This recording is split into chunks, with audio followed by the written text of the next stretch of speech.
Olá, pessoal, tudo bem com vocês? Meu nome é Márcia, sou professora de língua portuguesa e redação. Gostaria de iniciar essa videoaula compartilhando com vocês um versículo bíblico que diz: Levanta-te, resplandece, porque já vem a tua luz e a glória do Senhor vai nascendo sobre ti. Está lá no livro de Isaías, capítulo 60, versículo 1. Desejo a vocês uma aula abençoada e muito produtiva. Bom, pessoal, a disciplina dessa videoaula é de língua portuguesa, tá? E o objetivo principal é fazermos as correções das atividades aplicadas em aulas anteriores. Eu peço que vocês estejam tanto com o livro de língua portuguesa quanto com o caderno em suas mãos. Façam as correções necessárias, ok? Eu tenho aí, vamos iniciar aí na página 110. A número 1 diz assim: O que é a Red List? Resposta: a Red List, ou lista vermelha, é uma lista de animais e plantas ameaçadas de extinção no mundo.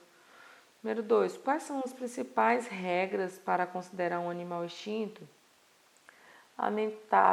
Levantamento de dados como população, área de ocupação e redução do número de indivíduos. 3. Por que os dinossauros não entram na lista vermelha? Porque são registrados animais extintos de 1500 a.C. em diante. Número 4. Observe as setas e responda as questões. Seta 1. Há a indicação dos nomes dos profissionais responsáveis pela escrita do texto, pelas ilustrações, pelo desenho da página, que é o design, né? Pela adição ou pela edição. Além dos profissionais, que outras pessoas colaboraram para dar informações sobre o processo de extinção dos animais? Resposta: o gerente da Red List, né, no Reino Unido, o Taylor, e o pesquisador do Instituto Butantan no Brasil, Otávio. Tá?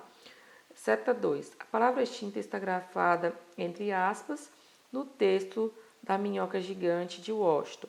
Por que essa palavra foi escrita entre aspas? Resposta: as aspas estão empregadas nesse texto provavelmente com a intenção de indicar que a palavra extinta não significa exatamente o que se pretende expressar por meio dela. Número 5. Assinale as alternativas corretas de acordo com o texto do infográfico.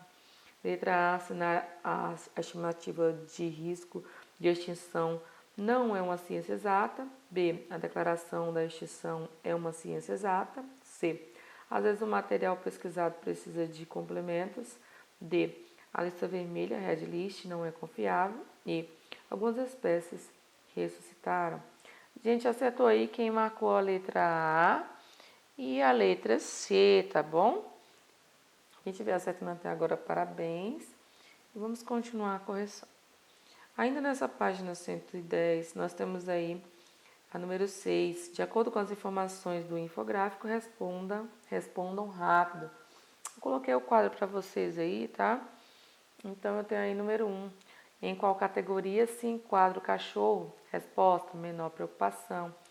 2. Por que a orca não é considerada categoria de risco? Resposta: porque não há informações suficientes sobre ela. 3. Em qual categoria de risco se enquadra a arara azul? Resposta: ameaçada. 4. Por que a tartaruga de casca mole e escura é mantida em cativeiro? Resposta: porque já está extinta na natureza e precisa ser preservada. 5. Porque o tamanduá-bandeira é considerado vulnerável e frágil? A resposta está lá em cima, tá? Porque, mesmo ameaçada de extinção, ainda está em condições melhores que os outros. Número 6. Dê exemplos de um animal que ainda exista na natureza, mas que está desaparecendo aos poucos. Nós temos aí as possibilidades, né? Lobo cinzento, tartaruga de couro e o rinoceronte negro. Número 7. Como se sabe que o tigre da Tasmânia é um animal extinto? Resposta: porque foi comprovado que o último animal dessa espécie está morto. 8. Qual é o risco de extinção da aranha Golias, comedora de pássaros? Resposta: a espécie ainda não foi avaliada. A número 7 é a resposta pessoal, tá bom? Então, nós vamos agora para a página 111, onde nós temos aí número 1. No infográfico foram colocados títulos maiores e menores. Considerando o tamanho das letras e o destaque dado, qual dos títulos traz o assunto principal? Resposta: o título, como um animal é declarado extinto. 2. O que pode significar a expressão fere-se futuro? Resposta: pode significar que, pelo fato de as espécies estarem em extinção, não há certeza de futuro para elas. 3. Por que provavelmente foi escolhido o título à volta dos que não foram para essa parte do texto? Provavelmente para promover uma comparação com os animais que foram considerados extintos equivocadamente. Número 1, o infográfico tem por finalidade aproximar o leitor do assunto de modo rápido e facilitado. Por isso, utiliza vários recursos. Sublinhe os recursos que foram usados com essa finalidade. Eu tenho aí imagens com legenda. Sim, tá? Sublinhar aí. Muitas informações? Não. Textos curtos? Sim. Linguagem simples e objetiva? Sim. Textos longos? Não. Destaques com cor de fundo diferente? Sim, tá? O número 2 é pessoal. Ainda na página 111, nós temos aí hora de organizar o que estudamos. E aí eu coloquei o esqueminha aí para vocês, tá? Então, tá falando sobre o infográfico, era para preencher com não verbal rápido e informativo. Eu tenho aí infográfico, é um gênero informativo que emprega texto verbal e não verbal, desenho, imagem, foto e ilustração. E a intenção e finalidade: informar o leitor sobre o assunto de modo rápido e facilitado, tá? Então, essas aí foram as respostas desse esquema. Na página 112, nós temos aí número 1. Nesse quadro, fica clara a participação do ser humano como ameaça aos animais? Sim, tá? 2. Qual das causas apontadas no quadro não depende da ação do ser humano? O clima, tá? A resposta número 3 é a resposta pessoal. A número 2 aí, a proposta era para que vocês fizessem em grupo, né? Mas como não podemos, quando vocês não podem fazer atividades em grupos, então o livro deu, nós temos aí também uma possibilidade de resposta, tá? Tenho certeza que vocês fizeram uma adaptação aí da questão para estar respondendo, tá? Então eu tenho aí um animal, é o lobo-guará. Isso aí é uma das possibilidades, tá bom? E o nome científico está aí, o grupo de risco é quase ameaçado. Sobre as características, nós temos aí a altura 70 centímetros aproximadamente, o comprimento é de 1,20 m aproximadamente, o peso é entre 20 e 25 quilos, a cor é marrom avermelhado com manchas na cauda e no pescoço. A família é parte da família dos coiotes, raposas e cachorros. Nós temos aí tempo de vida, 20 anos em média. Alimentação, onívoro, né? Aves, roedores, raízes e frutos. Os hábitos, caça à noite, tem vida solitária e dá saltos no momento da caça, pois suas pernas longas favorecem. Onde vive? Chapada dos Veadeiros, Serra da Canastra, Parque das Emas, Serra do Cipó, Chapada dos Guimarães, Ilha Grande, Reserva Ecológica do Roncador e Serra da Bocaina. Agora nós temos aí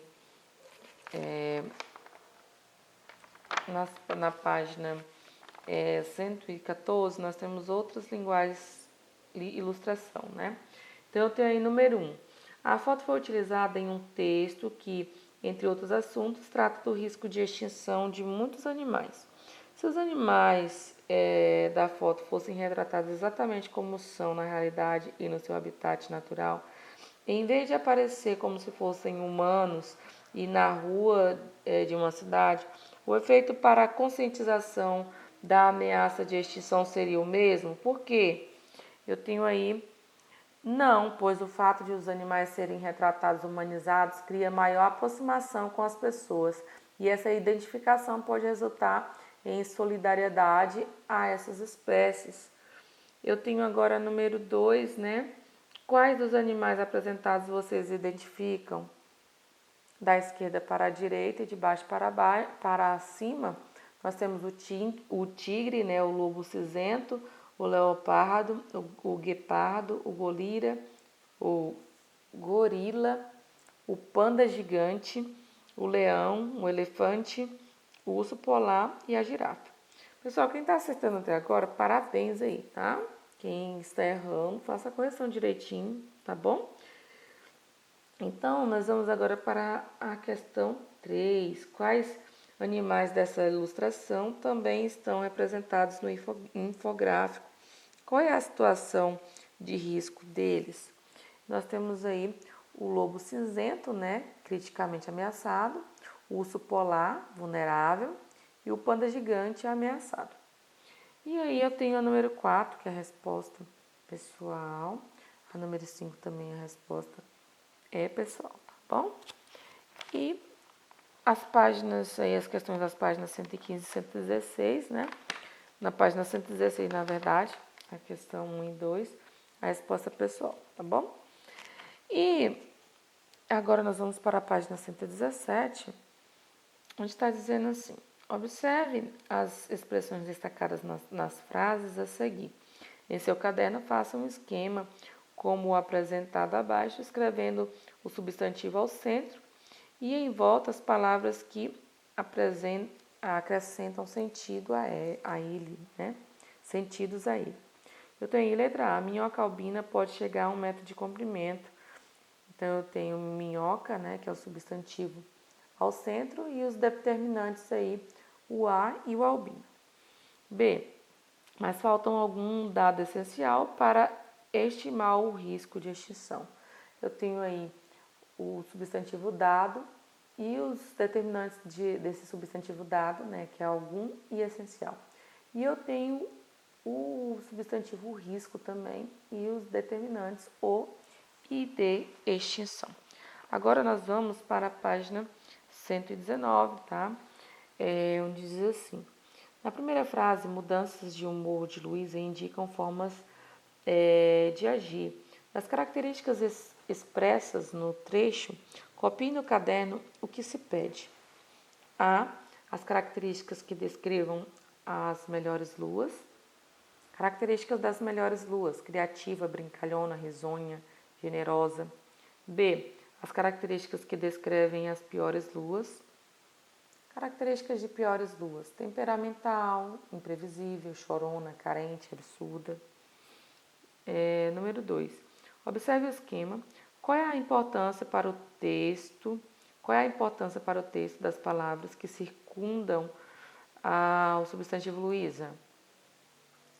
São elas que, ao caracterizar a personagem, ajudam o leitor a formar uma imagem de Luísa. 3. Leia mais um trecho da história de Luísa e suas luas. Eu tenho certeza que vocês fizeram a leitura aí. Copie no seu caderno os adjetivos que qualificam os seguintes substantivos: humores, bons, maus. B. Lua, real, cheia, prateada. C. Corações, apaixonados. D. Tempo, absurdo. Bom, pessoal, essa é a nossa videoaula, né, sobre as correções de atividades aplicadas em aulas anteriores. Estarei na plataforma ou no grupo do WhatsApp, tá bom? Deus abençoe vocês grandemente. Até a próxima aula.